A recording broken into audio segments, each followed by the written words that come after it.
खुले में विश्वास करते थे और हम उन समुदाय में सबसे पहले थे जो दुनिया भर में मुक्त व्यापार, फ्री ट्रेड, उसमें मेहनत करते थे, काम करते थे।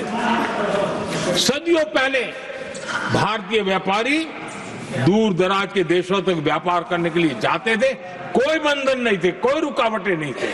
ये हमारी प्रकृति की संस्कृति थी, हमने उसको तबाह करके रख दिया। आज जब पूरी दुनिया भारत की आर्थिक क्षमता को पहचानने लगी है, आज दुनिया तेज गति से आगे बढ़ने वाले देश के रूप में देख रही है, तो आज दुनिया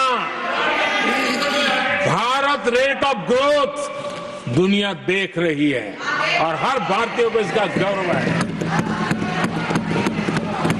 और हम अपनी अर्थव्यवस्था का विस्तार कर रहे हैं।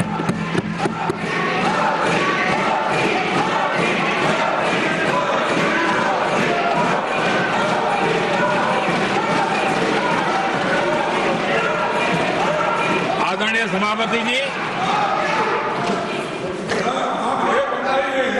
आदरणीय सभापति जी,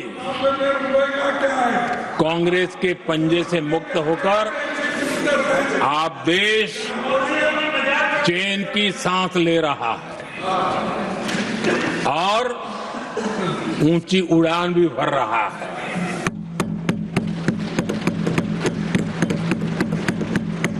कांग्रेस के लाइसेंस राज और उसकी कुनीतियों से बाहर निकलकर हम मेक इन इंडिया को बढ़ावा दे रहे हैं।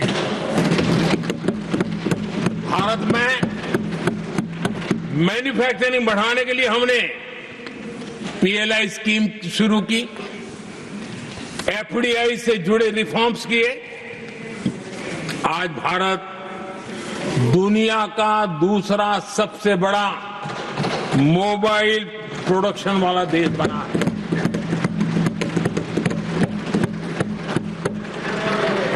पहले हम ज्यादातर फोन बाहर से इंपोर्ट कर रहे थे, अब हमारी पहचान एक मोबाइल एक्सपोर्टर के रूप में बनी है। आदरणीय सभापति जी, आज भारत की पहचान डिफेंस मैन्युफैक्चरिंग की बनी है। 10 साल में हमारा डिफेंस प्रोडक्ट्स 10 गुना एक्सपोर्ट बढ़ा है, 10 साल में 10 गुना बढ़ा है। आदरणीय सभापति जी, भारत में सोलर मॉड्यूल मैन्युफैक्चरिंग भी 10 गुना बढ़ गए हैं। आज हमारा देश दुनिया का दूसरा सबसे बड़ा स्टील प्रोड्यूसर देश है। 10 सालों में हमारा मशीनरी और इलेक्ट्रॉनिक एक्सपोर्ट तेजी से आगे बढ़ा है। बीते 10 सालों में भारत का टॉयज एक्सपोर्ट 3 गुना से ज्यादा बढ़ गया है। इन्हीं 10 सालों में एग्रो केमिकल एक्सपोर्ट भी बढ़ा है। कोरोना के कालखंड में हमने 150 से ज्यादा देशों को वैक्सीन और दवाइयां सप्लाई की। मेड इन इंडिया, हमारे आयुष और हर्बल प्रोडक्ट का एक्सपोर्ट भी बहुत तेज गति से बढ़ा है और बढ़ रहा है। आदरणीय सभापति जी,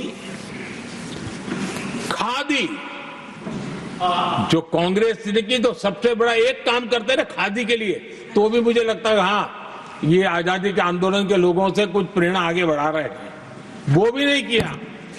खादी और विलेज इंडस्ट्री का टर्नओवर पहली बार 1.5 लाख करोड़ से ज्यादा हुआ। 10 साल में इसका प्रोडक्शन भी 4 गुना हुआ है।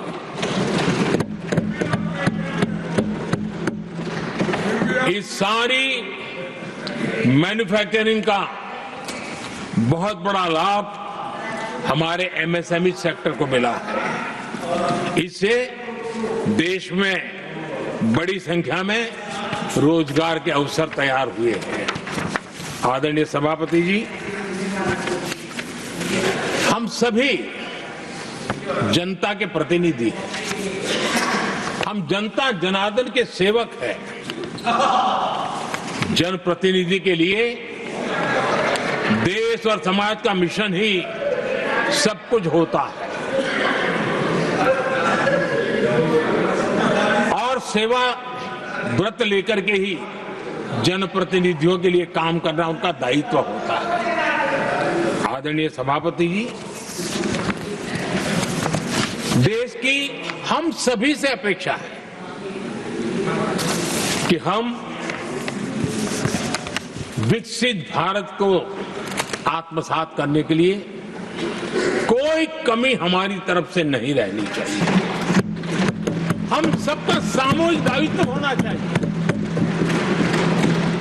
ये देश का संकल्प है, ये किसी सरकार का संकल्प नहीं है, किसी व्यक्ति का संकल्प नहीं है, 140 करोड़ देशवासियों का संकल्प है।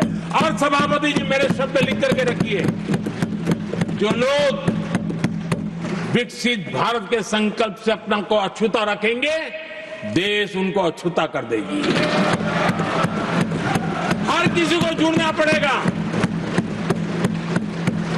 अब बच करके नहीं रह सकते, क्योंकि भारत का मिडिल क्लास, भारत का नौजवान पूरी ताकत के साथ देश को आगे बढ़ाने में जुट चुका है। और इसलिए